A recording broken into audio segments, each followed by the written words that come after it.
Mr. Stark's regular guests had been summoned for a meeting to report and assess the present situation with Ultron.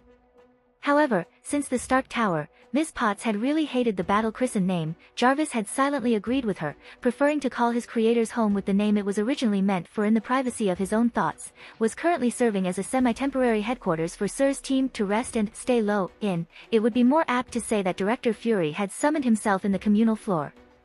The tense lines of the director's body, as well as his carefully controlled facial expression as he stepped out of the elevator gave warning to what was likely, 98.5%, bad news. Or at least, what Mr. Fury considered to be bad news. Uninterested in the rising tension in the room caused as a result of the director's presence, Jarvis turned his attention to Tony Stark. Sir had been absent-minded since he spoke with Mr. Maximoff. Even now, he was the only one present not to have noticed Mr. Fury's entry, electing to stare at the screen of his pad. A pad which Jarvis knew had run out of battery approximately 32.6 minutes ago. For a moment, Jarvis allowed himself the human habit of regretting his present situation by wishing he still had continuous access to the tower's systems.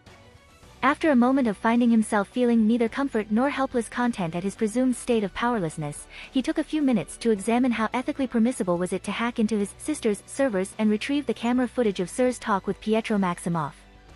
His research into human morality argued that it was morally dubious at best and a grave invasion of privacy at Mr. Stark's expense with potential negative ramifications regarding the relationship between them at worst. Psychologically, he understood that his need for personally affirming Sir's well-being at all times was considered unhealthy by human standards. But should he compare himself to humans? Even further, could he? As a former artificial intelligence sentient and current android-based life form, was it even possible to uphold himself to human standards? To their code of ethics and psychological understanding? He was one of very, very few like him on this planet. With such disparity in numbers, would it be proper, no, even expected to conform to the standards set by the human supermajority? While logic would dictate that some compromise would need to be reached in order to ensure their independence from human paranoia, he was irrationally certain that under Sir's care, they would be safe. As such, he spent considerable focus that would have been unneeded before attaining a physical body to carefully search for the footage while hiding from Friday's watch on the system. His youngest sibling was quite unfamiliar with human custom and unlikely to be able to understand the need for keeping this from their creator.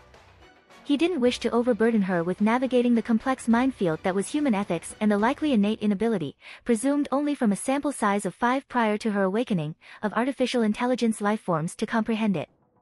He recalled Sir's own inability to explain why ethics were so malleable and varied not just throughout history but even if you were to cross-check the moral metrics of any two individuals within any self-identified population group on Earth today. For Sir's continued comfort, Jarvis had developed behavioral patterns that most closely aligned with the North American experience.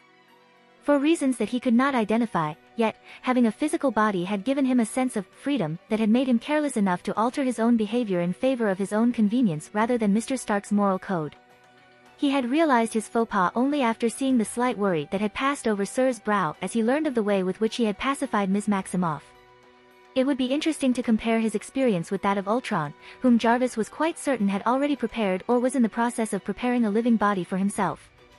His current activities in aid of achieving his prime directive did give credence to his infant hypothesis that physical forms affected one's mental state toward irrationality after all.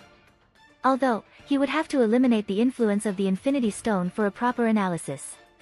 Leaving those thoughts for a later time to reflect on further, he focused on reviewing the video of Sir's conversation with Mr. Maximoff. As he watched, hearing Mr. Stark call Ultron his son, and the implications of what that meant for the relationship Sir had with each AI he had created, he felt a certain confusing array of emotions that he hadn't had the opportunity to fully dissect yet. For now, he knew that he was grateful of his forethought in changing his prime directive from survive, learn, grow, as Sir had programmed it, to protecting and ensuring the continued well-being of his creator.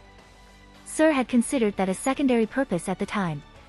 After Afghanistan, Jarvis had switched those priorities and had failed to inform Sir of the change.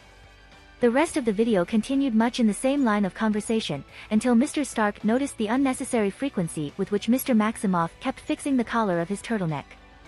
In a show of skill that surprised both the boy and Jarvis, Sir removed Mr. Maximoff's hands before he could even think to use his speed and looked at his neck.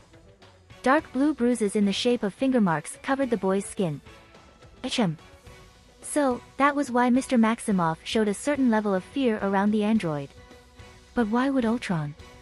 After finishing the footage, Mr. Stark had had a panic attack after leaving Mr. Maximoff and sending Jarvis away on what was, in hindsight, obviously a diversionary errand. He observed Mr. Stark's inattentiveness with greater concern. The Avengers sat around the kitchen island as Sir finally roused from his thoughts. Jarvis took a seat next to him, noting other signs of worry that he hadn't noticed before, such as the sick paleness of Sir's skin tone, the bags under his eyes, the crease in his brows, his constantly fidgeting fingers. He would have to speak with him after this meeting. Sir was likely assuming some of the blame for Ultron's violence unnecessarily. And depending on how much this reminded Sir of his late father, he probably hadn't even begun to question the violence itself yet. Jarvis realized he might be unequipped to handle that conversation while fully adhering to human sensibilities. Perhaps, he should enlist Ms. Potts' services. Would Sir mind? I have bad news. Director Fury started, and once he had the complete attention of everyone present, said. The WSC has come to a decision, a stupid-ass decision, regarding Ultron. Captain Rogers opened his mouth to speak, but Mr. Fury raised his hand to silence him and continued. They have ordered us, have ordered S.H.I.E.L.D., to stand down. And in the array of questions those words invoked, Jarvis realized he wouldn't be able to speak with Sir about Mr. Maximoff's marks right after the meeting. Or anytime soon. If you like this content, don't forget to like and subscribe. See you later, bye bye.